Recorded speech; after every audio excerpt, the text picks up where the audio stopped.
Gravity Falls бол зөвгөөшнө хөөгдлөнгөн ном биш. Түүний цаана ногд хамгийн аимшигт нууц бол бүх цаг үеийн хамгийн шилдэг эсрэг нэг бол Bill Cipher юм. Тэрээр зүгээр нэг шарга оруулж өмчтөр бишээ. Түүний түүх манай орчлон ертөнцийн үүсгээс ч өмнө буюу 1 их 80 гаруй жилийн өмнө эхэлсэн гэвэл та итгэх байсан уу? Өнөөдөр бид Bill Cipher яг хаанаас гаралтай, яагаад ийм галзуу болсон, мөн түүний бүтлгүүцсэн олон зуун орлогуудын далаар бүрэн түүхийг сөхөх болно. Bill Cipher анх Euclidia эмээх хоёр хэмжээс ертөнцөд төржээ. Тэрээр гүйх үедээ дуурдаг гуталтай, бусдад маш их хайрлагдсан хүү байв. Түүний төрсөн өдрийг хотын дараа үндэсний баяр болгон зарлаж, хариуд нь Bill хүмүүрт өнөө хутга бэлгэлж байсан гэдэг. Гэвч Bill энэ ертөнцийг үзэн яддаг байлаа. Түүнийг бусдаас ялгах нэгэн гаж хөрөл байсан нь түүний томнууд. Энэ нүднийхээ ачаар тэр бусдын харж чадахгүй дээшээ чиглэлийг буюу 3 дахь хэмжээсийг олж харжээ. Харин түүний ертөнцид 3 дахь хэмжээсний тухай ярих нь хууль бус байв. Уурлаж гадуурхагдсан Bill өөрийн төрөлх ертөнцөө гэр бүл, найз нөхдөйг нь хамт амьдаар нь шатааж өргөсөн юм. Энэ үйл явдлыг Euclidean Massacre гэж нэрлэдэг. Bill үүнийг чөлөөлөлт гэж нэрлэдэгч энэ тухайгаас анх төдийд түүний чихэнд хүчтэй шууган үсэж ухаан алддаг байна. ертөнцөө болсон дээрээр хэмжээс хоорондын орон зай болох эмх замбраагүй хар дарсан зүудний ертөнцийг эзэгнэв. Гэвч энэ ертөнц мөхч байсан тул Bill биетэй болж бидний 3 дахь хэмжээс ертөнц рүү орох шаардлага гарчээ.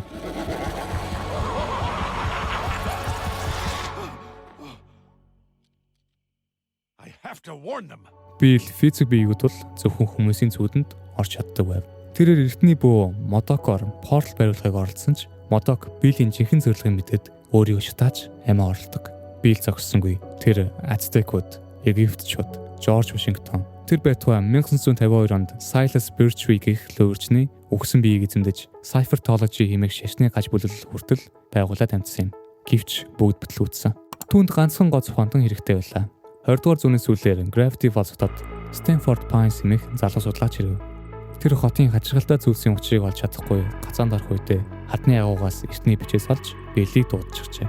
Bill Ford-ийн өөртөө итгэлгүй ганцаардмал байдлыг ашиглаж өөрийгөө 100 жил нэг удаа төрдөг ухаандныг сонгодог мууза хэмээн итгүүлв. Тэд хамтдаа хэмжээс хоорондын порталыг бүтээсэн боловч туршилтын үеэр Ford-ийн найз Fiddleford портал руу татан орж Bill-ийн гадаргаа хуулан хоолж буй аимшиг төрөх бодит төлөвлөгөөг нь олж харснаар төсөл зогсов. Ford Bill-ийн зэллэнг нь мэдээд порталыг унтраасан ч залгүй байдлаар өөрөө портал руу унаж 30 жилийн турш сураггүй болсон юм. Stanley, help me! Oh no, what do I do? Stanley, do something! Stanley! Үүнээс хойш 30 жил чимээгүй байсан Bill дахин боломж олов. Энэ удаа түүнийг Gideon Clifford дуудаж Stan-ийн оюун ухаан руу нэвтрүүлдэг. Bill Stan-ээс нууц кодыг хулгайлах төгсөн ч Deeper Mabel хоёр түүнийг зогсоож чаддаг. Гэхдээ Bill энэ явдал уурлахын оронд тэднийг сонирхож би та нарыг ажиллаж явах болно гэж хэлээд алга болдог. Bill цоцошгүй матсаар л байлаа. Sock Opera гэх ангид тэр Deeper-ийг хэд их мэдэх хүслийг ашиглан биеийг нь эзэмдэж Ford-ийн үлдээсэн зөөврийн компьютерийг устгадаг. Түүний зорилго аажмаар тодорхой болж манай ертөнцийг тэр чигтэн сүрүүлэх том төлөвлөгөөнийхөө эхлэлийг тавьжээ.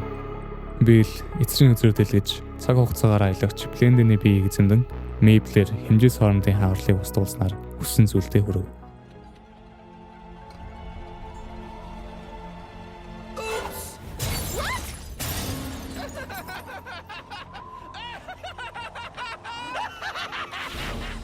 Weird Megaton эхэллээ. Тэр 3 хэмжээс бодит биетэй болж Preston Northwest-ийн нүүрний барилгыг сольж айц дөрвөлэн Pyramid цайзыг босгов. Цаг хугацааны цагдаа нар түүний барилгалаар ирсэн ч Bill тэднийг ганц луруугаараа хүнс болон хувиргасан юм.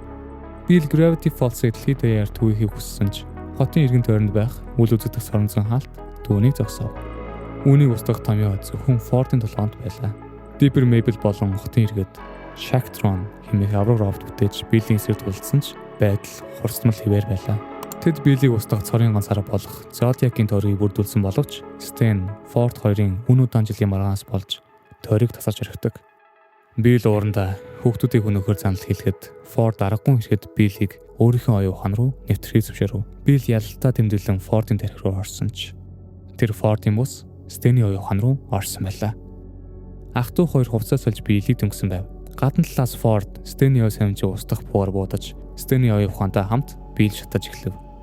Билл хэлбэрээ алдаж, гажиж, ухраад сонсвол AXOLOTL хэмээн ашигласаар Стэний хүчтэй зохиолддог ертөн бүр мөсөн усцсан.